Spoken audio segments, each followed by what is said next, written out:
ہائے کہاں گئے وہ دن جب پڑوسی سے پوچھا جاتا کہ میں سبزی لینے جا رہا ہوں، آپ نے بازار سے کچھ منگوانا تو نہیں؟ جب بچوں کو گھر سے مار پڑتی تھی کہ تم نے اسکول میں ایسی حرکت کیوں کی جس پر تمہیں استاد نے مارا؟ جب امام مسجد صاحب کے لیے اپنے گھروں سے کھانا بھیجا جاتا تھا، جب اپنے بچوں کو کسی رشوت خور پڑوسی کے بچوں سے دوستی کرنے سے منع کیا جاتا تھا، جب پڑوسیوں سے سالن کا تبادلہ کیا جاتا تھا کہ ہمارا چھوٹا بیٹا کریلے نہیں کھاتا، آپ ایک پلیٹ کریلے رکھ لیں اور جو آپ نے پکایا ہے اس سالن کی ایک پلیٹ دے دیں، جب رات کی بچی روٹی کو پانی اور گھی لگا کر اس کا پراٹھا تیار کیا جاتا تھا اور سب بہن بھائی اس کا ناشتہ انجوائے کرتے تھے، جب ہمیں گھر میں ڈبل روٹی لاتا دیکھ کر پڑوسی پوچھتے تھے اللہ خیر کرے گھر میں کون بیمار ہے، جب گھر میں ساگ، حلیم، حلوہ یا گڑ والے چاول بننے پر محلے کے 4-5 گھروں میں بھی بھجوائے جاتے تھے،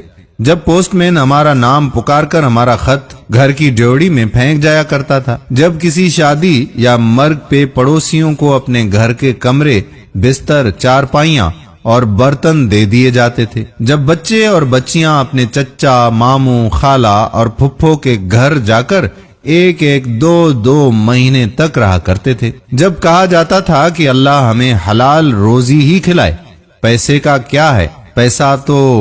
اس کے پاس بھی ہوتا ہے، سمجھ گئے نا؟ جب پڑوس نے کسی شادی بیاہ پہ ایک دوسرے سے مانگے ہوئے کپڑے اور زیور پہن کر جایا کرتی تھیں، جب ہمارے پڑوسی ہمارے سب رشتہ داروں کو جانتے تھے اور کسی اجنبی کے ہمارے گھر آنے پہ پوچھتے تھے کہ یہ کون ہے، انہیں پہلے کبھی نہیں دیکھا یہاں۔ ہائے کہاں چلے گئے وہ سارے دن، لوگ بھی وہی ہیں، وقت بھی وہی ہے، لیکن ہم تبدیل ہو گئے، ہم نے ترقی کر لی، ہم تعلیم یافتہ ہو گئے، جب ہم تعلیم یافتہ ہو گئے تو ہمیں یہ ساری چیزیں فرسودہ لگنے لگیں، اپنے گھر میں پکائیں گے، اپنے گھر میں کھائیں گے، دوسروں کو کیوں کھلائیں، دوسروں کے لیے تو نہیں کماتے، دوسروں کا کیا کھائیں، بھیک تو نہیں مانگتے، اور اپنی اناؤں کی وجہ سے اپنے بڑوں کو ایک دوسرے سے ملنے دینا بھی ہم نے بند کر دیا، اور کہنے لگے کہ ابا ان کے چھوٹوں سے آپ اتنا پیار کیوں کرتے ہیں، وہ تو ہمیں پسند نہیں کرتے، وہ تو ہمارے دشمن ہیں۔